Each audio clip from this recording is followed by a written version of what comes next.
Bonjour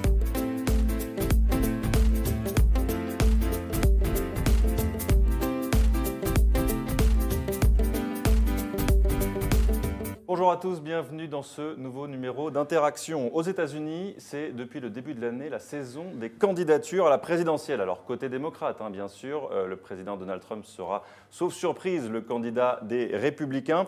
Ils sont déjà 14 en lice pour la primaire démocrate. Alors coup de projecteur aujourd'hui sur un embouteillage politique avec Philippe Gély. Bonjour. Bonjour. Vous êtes le correspondant du Figaro à Washington, mais vous êtes de passage à Paris. C'est un plaisir de vous accueillir en chair et en os. À vos côtés, Douglas Glucroft. Bonjour. Bonjour. Vous êtes avocat et porte-parole des Democrats Abroad et nous sommes également en ligne avec Jean-Éric Brana, maître de conférence à Paris 2. Et votre dernier livre n'est pas celui qui est juste derrière vous, mais il s'intitule « Et s'il gagnait encore ?» aux éditions VA. Et vous parlez bien sûr de Donald Trump. Bonjour. Bonjour. Vous allez voir tout de suite cette photo de famille de ces 14 candidats démocrates. Pour l'instant, c'est une photo de famille où s'ajouteront probablement de nouveaux visages dans quelques jours, dans quelques semaines, où certains visages se retireront également probablement. C'était également une photo de famille où vous ne verrez pas Hillary Clinton et Michael Bloomberg qui ont tous les deux dit non. On va commencer avec une question sur le tempo, le timing de ces déclarations. Philippe, est-ce qu'il est inhabituel? On est quand même à 1 an et 7 mois de la présidentielle. Non, ce n'est pas inhabituel du tout. Barack Obama s'était déclaré en février 2007 à Springfield, Illinois, par moins 13 degrés. J'y étais et je m'en souviens. Ce qui est inhabituel, c'est le nombre, bien sûr, de candidatures à ce stade. Donc déjà 14. Bon, ceci dit, vous avez eu la chance de ne pas aller voir la candidature, l'annonce en tout cas de Amy Klobuchar. Vous allez apercevoir les images dans quelques secondes. Car effectivement, quand on annonce sa candidature en février, parfois la météo n'est pas au rendez-vous. Et c'était l'annonce la plus tempétueuse de l'histoire américaine avec de courageux supporters. En tout cas, Douglas Glucroft, cette primaire démocrate, commence à ressembler un peu à cette primaire républicaine de 2016 où il y avait jusqu'à un moment donné 17 candidats en lice et où celui que personne n'attendait a gagné, à savoir Donald Trump. Oui, je crois qu'il y aura au moins deux différences importantes. D'abord, on n'a pas un candidat comme Donald Trump, heureusement. Pas encore. Ça veut dire que les débats qui vont être les premiers indicateurs de popularité, le succès ou échec des candidats vont être organisés sans un candidat comme Trump et organisés d'une manière beaucoup équitable. C'est-à-dire on va avoir sans doute 2 nuits à la télévision et on n'aura pas la table des grands et la table des enfants comme ont fait les républicains en 2016, mais on aura une loterie pour savoir quels, disons, 8 à 10 candidats vont apparaître la première nuit et quelle soirée et quel candidat serait la deuxième soirée. Mais tout le monde va être dans les mêmes cases de départ avec un processus très équitable et puis on verra quel cheval avance. Oui, mais les sondages vont compter quand même. Absolument, les sondages et la levée des fonds auprès des petits donateurs. Voilà. C'est-à-dire Bernie Sanders, par exemple, a levé $10 millions dans 48 heures, donc lui, il est assuré une place. Et l'argent et l'organisation, on va en parler dans quelques minutes. Ouais. Jean-Éric Brana, si on repart un petit peu en arrière, en 2016, pour la primaire démocrate cette fois-ci, il y avait 6 candidats et puis très vite 3, puisque 3 avaient très vite abandonné. Il n'y avait finalement qu'Hillary Clinton, Bernie Sanders et puis Martin O'Malley. On se dirige vers une séquence politique complètement différente pour les démocrates. Oui, qui n'avait rien à voir. Et puis pour O'Malley, il faut dire qu'il n'a pas fait très long feu, malheureusement pour lui. Et même pour ceux qui ont suivi la campagne, beaucoup ne se souviennent pas qu'il était candidat, à tel point que cette fois-ci, même si lui avait pensé repartir, il n'était jamais proposé par les sondeurs, donc il a renoncé. Donc en fait, il n'y avait que 2 candidats réellement en 2016. Bien sûr, ça n'a rien à voir et ça ressemble effectivement beaucoup à ce qui s'est passé chez les Républicains la dernière fois, même si on dit le contraire sur le plateau. Jusqu'à l'organisation, moi je veux bien qu'on explique qu'il n'y aura pas la table des petits et la table des grands, mais effectivement, il faudra faire au moins 1% pour pouvoir accéder, ce qui n'est pas donné à tous les candidats actuellement. Et puis, franchement, cette idée d'avoir un débat sur 1, 2, voire, il ne l'a pas dit, mais 3 journées, ça va quand même être très compliqué, ce qui veut dire que certains candidats ne pourront pas débattre entre eux puisque ce sera un tirage au sort. On pourrait donc, par exemple, ne pas avoir un débat entre Bernie Sanders et Biden, ce qui nous embêterait bien. Bien sûr que cela embêterait notamment les électeurs démocrates. On connaît l'exercice des primaires politiques en France. On l'a vu avec les Républicains, on l'a vu avec le Parti socialiste notamment. Mais aux États-Unis, la donne est évidemment différente, la géographie est différente, le mode de scrutin aussi est différent, et l'argent a une place prépondérante, Philippe. Évidemment, puisque c'est un pays fédéral et qu'il y a une primaire par État. En France, il y a une primaire par parti, mais ça se joue en une fois. Évidemment, aux États-Unis, c'est totalement différent. Donc le calendrier est très important. Ça commence toujours par les caucus de l'Iowa, puis le New Hampshire, puis la Caroline du Sud, avec, côté démocrate, le premier vote d'un électorat majoritairement noir, et enfin le Nevada. Et ensuite, on va avoir très vite un Super Tuesday très important avec la Californie qui a avancé sa date de primaire, qui était en juin, au 3 mars. Donc, par exemple, ça, c'est quelque chose qui peut avantager Kamala Harris, qui est originaire de l'État. Et puis, ce sera une primaire exceptionnelle parce que l'adversaire est exceptionnel. Ce sera Donald Trump, sauf surprise, encore une fois. Jean-Éric Brana, est-ce qu'on peut s'attendre à une campagne où, finalement, le candidat démocrate sera plus jugé sur sa personnalité, sa faculté à pouvoir battre Donald Trump que sur ses idées ? C'est ce qu'on pense effectivement au départ. En réalité, il n'en est rien puisque le nombre de candidats fait que là aussi, comme on l'a eu en 2016, n'importe qui pourrait émerger. La différence entre les candidats va s'amenuiser puisqu'il y aura beaucoup de candidats, certainement une vingtaine, ce qui veut dire qu'à 14-15%, on sera loin devant, mais ce qui veut dire aussi qu'on ne sera en réalité pas très loin derrière pour ceux qui sont notamment ceux de la relève, qui ne sont pas connus actuellement, comme Kamala Harris, Booker ou Jerry Brown, qui auront donc l'occasion de pouvoir avoir leur chance dans cette campagne et de rivaliser avec les vieux de la vieille, comme moi je les appelle dans mon livre, ceux qui prennent la lumière depuis si longtemps dans la politique américaine. Moi, je pense que l'un n'exclut pas l'autre. C'est-à-dire qu'effectivement, Jean-Éric a tout à fait raison, avec un tel nombre de candidats sur la ligne de départ, n'importe qui peut émerger. Presque n'importe qui peut émerger, puisqu'on a vu, par exemple, en 2016, Donald Trump tourner à 22-27% de voix pendant toute la première phase des primaires, pendant toute la phase d'écrémage, et pour évidemment finir à 45-47%. Mais au départ, il s'est imposé avec 20% des voix, 22-25% des voix. Il n'empêche que les électeurs, lorsqu'on va les rencontrer sur le terrain, ce qu'ils cherchent à ce stade, et vous me direz si vous êtes d'accord, c'est vraiment une personnalité. Ils cherchent, bien avant les positions idéologiques, les programmes, etc., on cherche une personnalité qui fusionne tous les ingrédients nécessaires à la victoire. Et on a envie quand même d'en entendre au moins une de ces personnalités. On a parlé de Kamala Harris, la sénatrice de Californie, il y a quelques secondes. Il est temps de l'écouter. Elle fait campagne sur les valeurs et sur sa dignité, et vous l'aurez compris, en opposition à Donald Trump. We are here because the American dream and our American democracy are under attack and on the line like never before. America, we are better than this.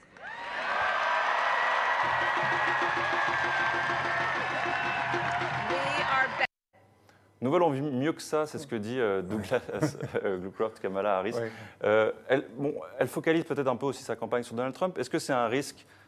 Je crois qu'on va voir deux tendances dans ces débats et dans ces primaires. Il y a d'abord, il faut l'admettre par rapport aux républicains, chez les démocrates, on a une diversité d'opinions qui est plus large. Donc, il y a un clivage maintenant entre les gens qui sont plus à gauche et les centristes. Ce qui unifie le parti, c'est évidemment le désir de battre Donald Trump. Mais à quel point il faut faire campagne sur ce point ? Voilà, donc à mon avis, tout le monde doit... les candidats qui vont réussir, ils vont réussir sur, à mon avis, deux catégories. Premièrement, l'électorat doit être convaincu que la personne peut battre Donald Trump. Et deuxièmement, mais je dirais presque à la légalité, que les idées et les politiques de cette personne reflètent largement les points les plus importants pour les démocrates. Et je pense qu'on verra assez rapidement, d'abord, certains de ces candidats ne vont pas arriver à participer dans le débat parce qu'ils vont être non existants dans les sondages. On aura, à mon avis, entre 12 et 15 candidats pour les premières Ce que vous dites, ça pose la question de la ligne du Parti démocrate. On va y revenir dans 2 minutes. Mais avant ça, il faut aussi parler de la violence que l'on peut observer dans certaines de ces campagnes. On se rappelle de celle de 2016. D'abord pour la primaire républicaine et ensuite pour le duel que l'on connaît tous entre Donald Trump et Hillary Clinton. On doit s'attendre à une année aussi violente? Au niveau des primaires? Au niveau des primaires. Le combat politique est rude, mais violence, c'est un grand mot. Est-ce qu'on commence déjà à ressortir violence verbale, peut-être.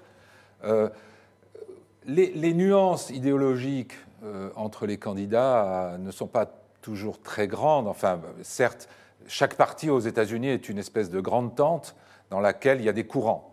Au lieu d'avoir 5 partis, vous en avez 2, et dans chaque parti, il y a au moins 3 partis, si vous voulez. Donc c'est clair qu'il y a des démocrates modérés, des démocrates plus à gauche et des démocrates qui se proclament socialistes et qui permettent à Trump de les qualifier de communistes. Mais est-ce que le combat va se jouer là-dessus, entre eux? Ils doivent faire attention à ne pas se porter des coups trop mortels pour survivre à la deuxième campagne, qui est l'élection face à Trump, où là, effectivement, je m'attends à ce que ce soit très, très saignant. Car on se rappelle effectivement de l'épisode Bernie Sanders-Hillary Clinton qui avait du mal à soutenir Hillary Clinton ensuite. On va l'écouter. Le candidat, effectivement, auto-revendiqué socialiste, que Donald Trump appelle volontairement communiste. On écoute Bernie Sanders. And I want to thank all of you for being part of a campaign which is not only going to win the Democratic nomination, which is not only going to defeat Donald Trump, who is the most dangerous president in modern American history, but with your help, we are going to transform this country. Il a encore une carte à jouer en 2020, Bernie Sanders? Bon, moi, je suis là en tant que représentant du parti, donc je ne vais pas critiquer. Ah, vous êtes déjà embarrassé, alors. Je vais vous laisser la parole. Voilà. J'ai mon opinion personnelle, mais moi, je pense qu'il n'a n'a aucune chance. Aucune chance. D'abord, je pense que... Non, je pense qu'il il rejoue une partition qu'il a déjà jouée dans un contexte complètement différent, où ses idées... Il ne peut pas prétendre qu'il se lance dans cette bataille pour défendre ses idées. Ses idées sont déjà partout, dans le programme d'Elizabeth Warren. Ce qui n'était pas le cas en 2016 ? Non, il a réussi cela en 2016, d'imposer un certain nombre d'idées considérées aux États-Unis comme très à gauche, et à les installer au cœur du débat démocrate.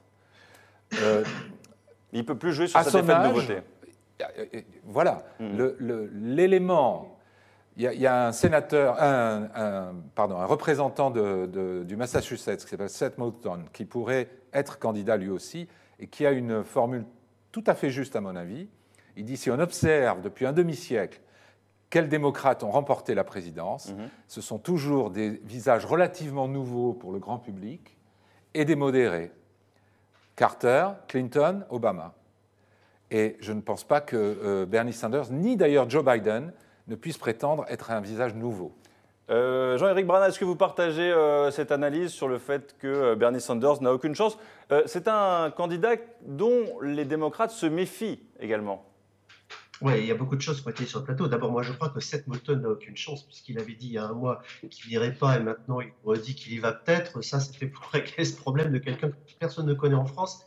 Et comme Philippe est spécialiste, bien sûr, il avait raison d'en parler. Bernie Sanders crève le plafond parce qu'en réalité, aujourd'hui, il représente le père du progressisme pour ces jeunes démocrates qui ont suivi la campagne de 2016 et qui pensent qu'on lui a volé la victoire à ce moment-là, que si jamais il n'y avait pas eu cet épisode des grands électeurs qui appartiennent désormais au passé du Parti démocrate, il aurait été le candidat démocrate et il aurait battu Donald Trump dans un combat de trublion dans lequel le démocrate aurait tiré son épingle du jeu. C'est un petit peu plus compliqué que cela parce que d'abord le Parti démocrate est un parti centriste et que l'état-major du Parti démocrate n'a pas changé en réalité depuis 2016 et que ce parti va tout faire pour empêcher Bernie Sanders de prospérer dans sa candidature, tout comme le Parti républicain avait tout fait pour empêcher Donald Trump d'arriver au pouvoir il y a 2 ans, un petit peu plus de 2 ans maintenant. Donc on va avoir du bâton dans les roues mis dans la carriole de Bernie Sanders, et elle va être de plus en plus lourde. Donc moi aussi, je crois qu'effectivement, il n'ira pas au bout. Et il n'ira pas au bout parce que je crois que c'est un centriste qui va s'en sortir, ne serait-ce que parce que si Bernie Sanders gagnait, à ce moment-là, il y aurait un espace extraordinaire au centre, et Howard Schultz pourrait donc avancer sa candidature du centre et couler le Parti démocrate. Ce serait donc une voie royale pour Donald Trump. Douglas Scowcroft. Même si l'analyse sur les chances de succès de M. Sanders sont justes, je pense qu'il va jouer un rôle extrêmement important dans les primaires parce qu'il est considéré, même s'il ne va pas gagner, comme authentique. Et même ceux qui adoptent les idées très similaires aux siens, il va avoir une influence sur le public qui est très important à mon sens. Et si un jour il doit se retirer de la course parce qu'il n'a pas assez de voix dans les primaires, il va avoir une très grande influence sur ceux qui restent et comment ils se comportent pour avoir la nomination. Donc il a une influence électorale, mais est-ce qu'il a une influence sur la ligne officielle, entre guillemets, du parti? Oui. On a vu qu'effectivement, en 2016, il avait obtenu quelques concessions sur le programme d'Hillary Clinton. Mais c'est un autre parti aujourd'hui. Le parti en 2016 était critiqué pour être dans le camp de Clinton. Maintenant, Tom Perez, qui est un nouveau président du parti, il fait tout pour que le parti soit absolument neutre. C'est très important. Mais est-ce qu'il y parvient, Philippe? Aujourd'hui, la lumière médiatique du parti, elle est à la gauche de la gauche. Il n'est pas neutre. Il y a Ocasio-Cortez, il y a Bernie Sanders. Parce qu'il ne veut pas favoriser un candidat plutôt qu'un autre. Bon, OK. Mais de toute façon, le volet idéologique de tout ça, c'est un grand brouet dans lequel on va laisser cuire un certain nombre d'ingrédients pendant plus d'un an, presque 2. Et à l'arrivée, c'est au moment de la convention qu'en fonction des rapports de force qui se seront dégagés justement à la faveur des primaires, qu'on composera un programme pour accommoder les divers courants qui se sont manifestés de la manière la plus forte dans le parti. Donc, si vous voulez, on n'est pas avec un parti démocrate qui a entièrement basculé à gauche ou entièrement campé sur le centre. On est précisément dans une phase d'élaboration, non seulement des candidatures, mais des programmes. Et alors, on a Paul qui nous dit déjà sur le Figaro.fr, s'il est tête de liste, en parlant de Bernie Sanders, le choix le plus important sera de bien choisir le vice-président, le ticket, comme il l'appelle. Est-ce qu'on peut imaginer des alliances entre un Bernie Sanders et, par exemple, une Elizabeth Warren comme... C'est à la fin. Il y a une proximité des combats. Mais un autre aspect important des débats et des primaires, c'est pour laisser au public identifier plus qu'un seul candidat fort, parce que parmi ces candidats, ceux qui ne réussissent pas à avoir la nomination du parti, on va avoir les membres du gouvernement démocrate et on va avoir peut-être aussi le vice-président. Donc c'est important qu'on a tous ces candidats qui sont, à mon sens, d'une très grande qualité. On va avoir les débats et les discussions sur les problèmes du pays et non sur les questions que Donald Trump Le seul soulevait. mot que je conteste dans ce que vous dites, c'est le mot fort. Parce que justement, quand ils sont 17, ça sera très très difficile de savoir qui est fort. Et très vite vont arriver... Alors bon, bien sûr, les premières primaires, il faut expliquer que ça se joue sur le terrain, c'est du porte-à-porte, c'est de l'organisation et c'est du contact direct avec les électeurs. Mais dès qu'on arrive dans les grands États, New York, Californie, etc., il s'agit d'argent. Oui, mais justement, quand il vous s'agit avez d'argent et de publicité télévisée. Et là... un jeune homme charmant comme M. Buttigieg n'aura pas les moyens de faire campagne. C'est assez improbable. Donc, je pense que la candidature de Bernie Sanders et celle de Biden, s'il ajoute la sienne, vont contribuer à émietter et à faire durer cet émiettement du vote. Je voulais qu'on continue pour quelques minutes sur la ligne économique notamment du Parti démocrate. Bernie Sanders et Elizabeth Warren sont d'accord sur un point, voire sur plusieurs. L'ennemi numéro un, c'est peut-être Donald Trump, mais c'est surtout Wall Street.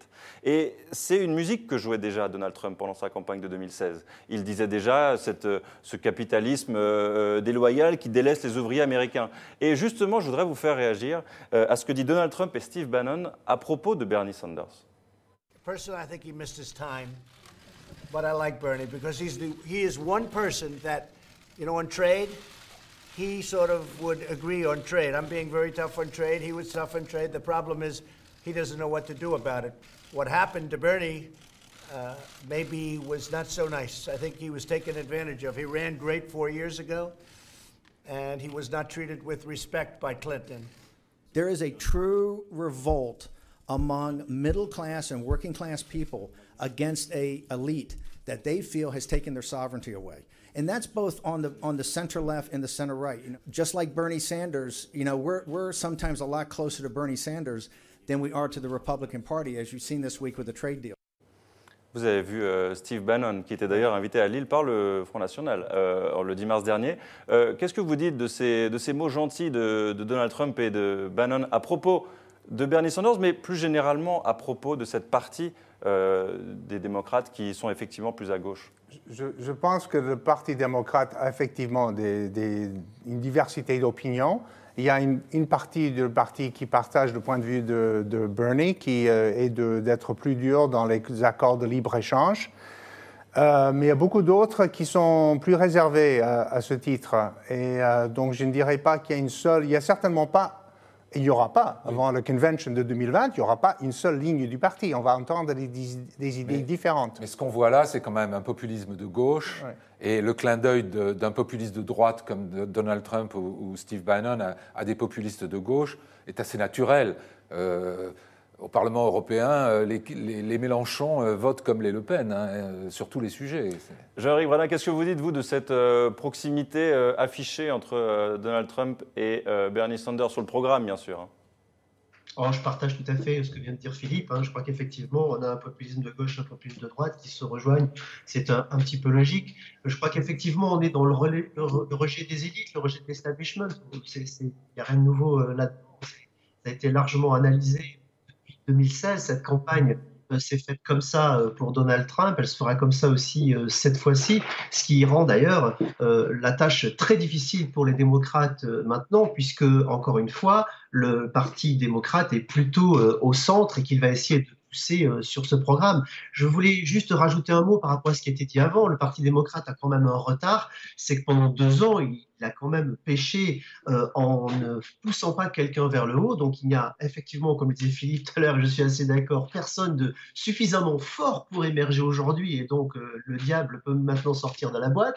Et puis surtout, il n'y a pas de programme sur lequel ils se retrouvent tous, car c'est vrai que c'est un parti qui est vraiment brisé en plusieurs lignes idéologiques, et on voit actuellement qu'au Congrès, on avance différentes idées, on se bat aussi sur différentes idées, et que Nancy Pelosi a beaucoup de mal, mais que c'est là que va s'écrire d'abord cette ligne politique, et les candidats vont ensuite récupérer, aller faire leur marché pour cela. On va donc, là aussi je suis d'accord avec Philippe, avoir une convention très compliquée, telle qu'on ne l'a pas vue certainement depuis les années 60, et la nouvelle règle qu'a mis en place Pérez va faire un effet à 2 bancs, puisque les grands électeurs, ne l'oublions pas, prennent leur rôle à partir de deuxième tour. Mais là, ce que vous parlez, c'est plutôt un phénomène américain que démocrate. C'est-à-dire, il n'y a jamais on n'a pas de chef de parti qui existe en tant que tel, qui avait une forte voix avant les élections présidentielles. Ce n'est pas comme ici en France, où il y a des chefs de parti qui continuent à agir comme chefs de parti, même quand ils sont hors du pouvoir. Le président. Oui,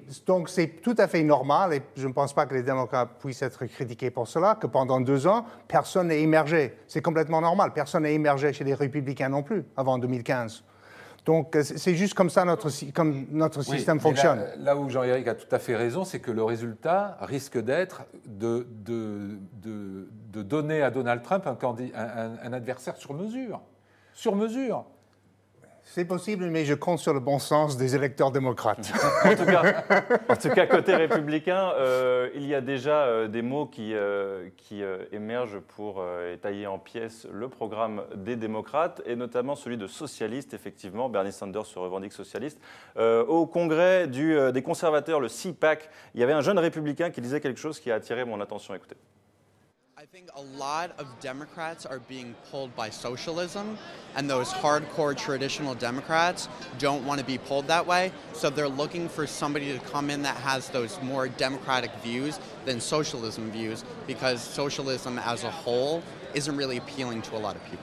C'est sur cette notion de socialisme que les républicains vont attaquer sans cesse les candidats démocrates, Philippe. Oui, c'est un mot-clé que Trump a décidé de brandir et qu'il va brandir et marteler pendant toute la campagne, ça c'est sûr. Après, est-ce que ce jeune homme a raison ou pas? C'est une des questions clés de la primaire. Parce qu'il faut aussi observer qu'un certain nombre de questions, comme l'assurance maladie universelle, alors avec un dosage plus ou moins grand de public, d'assurance privée, etc., selon les candidats, mais de plus en plus d'Américains, côté démocrate, mais aussi parmi les indépendants, commencent à considérer, comme en Europe, que l'assurance santé, c'est peut-être autant un droit de l'homme que le port d'armes. Mais c'est la question que je vous pose depuis le début. Est-ce que finalement, le Parti démocrate n'est pas en train de se gauchiser? C'est maladroitement dit, mais c'est un petit peu ça. Parce que les idées de Bernie Sanders, par exemple, commencent à gagner du terrain. Le centre de gravité politique, historiquement aux États-Unis, est plus à droite qu'en Europe. Donc, qu'il se déplace un petit peu vers la gauche ne le rend pas nécessairement gauchiste, au sens où nous, on l'entend ici. Oui, ce que défend Bernie Sanders, c'est une réalité chez nous. Quand Trump et ses supporters parlent de socialisme, ils ne parlent pas de socialisme mitterrandien, ils parlent de Cuba et de Venezuela. Effectivement, je pense que le public américain comprenne que ce n'est pas la guerre froide. Et quand ils essayent de comparer Bernie Sanders à Maduro, à Venezuela, je pense que le grand public a compris que ce n'est pas juste titre qui fait ça. Jean-Éric Brana, je voulais vous poser une question. Est-ce qu'il y a de la place, du coup, pour un candidat, qu'il soit donc démocrate ou républicain, donc résolument centriste? C'est en tout cas ce que vous semblez défendre. C'est ce que disait en d'autres termes ce jeune conservateur que nous avons entendu. Ce serait plutôt un candidat centriste qui pourrait l'emporter contre Trump. Ah, non seulement il y a de la place, mais c'est même, pour moi, ça a été une grosse surprise qu'Hillary Clinton soit aussi catégorique dans son idée de ne pas y aller, parce qu'effectivement, elle avait une place, encore une fois, cette fois-ci, pour pouvoir se battre contre Donald Trump. Donc, que ce soit un Biden, que ce soit un McAuliffe qui vont nous annoncer tous les deux leur candidature dans quelques jours, je crois qu'effectivement, ils ont leur place, et je crois que le parti peut se retrouver autour de ça, ou alors sur des idées plus environnementales. Jane Slay, peut-être on peut regarder du côté de l'État de Washington, un gouverneur, en plus, ce n'est pas rien. Je crois qu'effectivement, ça peut monter. D'ailleurs, il me semble que le côté raisonnable va l'emporter et qu'un gouverneur a plus de chances qu'un autre cette fois-ci, alors qu'on a surtout des sénateurs en pagaille. Bon, vous avez nommé aussi Buttigieg, donc on a même un maire. Ça, c'est assez inédit, je dois dire, dans cette campagne. Mais oui, je crois que le côté raisonnable l'emporte toujours à la fin, donc plutôt centriste, mais plutôt gouverneur pour moi. Le côté raisonnable l'emporte toujours à la fin. C'est une analyse de 2016 que je vous laisse, Jean-Éric. Il y aura un centriste. La question, c'est où se trouverait le centre? Parce que, justement, est-ce que le public est en train d'adopter majoritairement la santé, assurance santé pour tout le monde? Est-ce que le centre adopte l'idée que le SMIC à $15, c'est quand même juste quand on voit la souffrance et la désespération de beaucoup d'Américains? Donc il y a beaucoup de questions comme ça où le centre va peut-être bouger. Est-ce qu'on peut dire aussi un mot sur ces candidats qui ne sont pas encore déclarés? On pense à un Beto O'Rourke, on pense à notre internaute là, qui nous dit « MJJ, c'est Michelle Obama qui sera candidate pour les démocrates, la machine médiatique est déjà en marche dans ce sens ». Non mais voilà, il y a encore beaucoup de tourne toute seule. En l'occurrence, il y a beaucoup de candidats qui ne sont pas encore déclarés et qui pourraient être de sérieux prétendants au titre, j'allais dire. Alors Beto, moi je l'ai suivi pendant sa campagne sénatoriale au Texas. C'est vraiment un personnage très intéressant, assez charismatique. Le problème, c'est qu'il a perdu. C'est très difficile de fonder une campagne présidentielle sur un échec. D'ailleurs, Donald Trump l'a déjà étrillé avec cet argument-là. Le dernier, à ma connaissance, à avoir perdu une élection au Congrès et gagné dans la foulée la présidentielle, c'est un certain Abraham Lincoln en 1860. C'est possible. Ça remonte en tout cas. Donc c'est possible, ça peut être refait. Il s'est trompé d'État finalement, Beto O'Rourke? Il ne peut pas s'être trompé d'État parce qu'il est texan et qu'il ne pouvait pas se présenter ailleurs, et il a fait une belle campagne et il a été plus près qu'aucun autre démocrate depuis 3 décennies. Ouais. Il a une deuxième chance au Texas l'année prochaine aussi. C'est possible qu'il va se présenter au Sénat contre l'autre sénateur. Jean-Éric Brana, j'ai une question qui va peut-être vous paraître stupide, mais est-ce qu'un candidat républicain, plusieurs candidats républicains, pourraient forcer Donald Trump à faire une primaire républicaine? Alors, il y aura une primaire républicaine de toute façon. On a déjà des candidats qui sont annoncés, que ce soit Hogan, soit Wade, mais je crois, au-delà de cela, que Donald Trump a quand même un problème. Ça fait partie de mes hypothèses dans mon livre.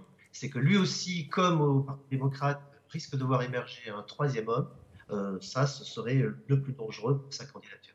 Donc vous estimez, dans votre livre, hein, que Donald Trump, sa campagne va être beaucoup plus compliquée que prévu pour 2020. Ah, je vais même plus loin. Hein. Je pense que Donald Trump ne gagnera pas cette fois-ci. Je pense qu'il a effectivement beaucoup de clignotants qui sont ouverts, notamment, on en parle beaucoup, l'économie, mais pas que. Il a effectivement des réussites à mettre en avant. Il a aussi un vrai programme, on en a un petit peu parlé ce soir. Il va attaquer le socialisme tout azimut et ça va effectivement être un élément fédérateur. Ça commence déjà à se profiler de cette façon-là du côté des conservateurs, mais à côté de ça, il a aussi des vrais, on va dire, des vrais problèmes qui vont l'empêcher de monter, ne serait-ce que pour parler d'un seul exemple en donnant gagnant-perdant, sa cote de popularité qui est une stabilité absolument extraordinaire entre 42 et 44 depuis maintenant de longs mois, mais en même temps c'est une stagnation aussi extraordinaire puisqu'il ne pourra pas monter au-dessus, il n'y arrive pas, il ne descend pas, mais il ne monte pas. Merci beaucoup, Jean-Éric Brana. Il monte un peu ces derniers temps. Certains sondages le mettaient à 52. Et il faut aussi noter qu'il a annexé totalement le Parti républicain, plus qu'aucun président sortant ne l'avait fait avant lui, c'est-à-dire qu'il a vraiment fusionné un certain nombre d'opérations électorales comme les levées de fonds, l'organisation de terrain, les gens qui vont pousser les gens à aller voter, etc. Tout ça est fusionné avec sa campagne. Et donc, et par ailleurs, on sait qu'il ne reculera devant probablement aucun argument pour détruire son adversaire. Et il est assez habile politique dont on parlait. Ce sera le mot de la fin. Merci beaucoup, Philippe. Merci à vous, Douglas Glucroft, d'avoir été avec nous. Je rappelle que vous êtes porte-parole des Democrats Abroad. Jean-Éric Brana, merci également à vous. Je rappelle que vous sortez Elsie le gagnait encore aux éditions VA dans les prochains jours. Merci à vous de nous avoir suivis et on se retrouve la semaine prochaine pour un nouveau numéro d'Interaction. Ciao.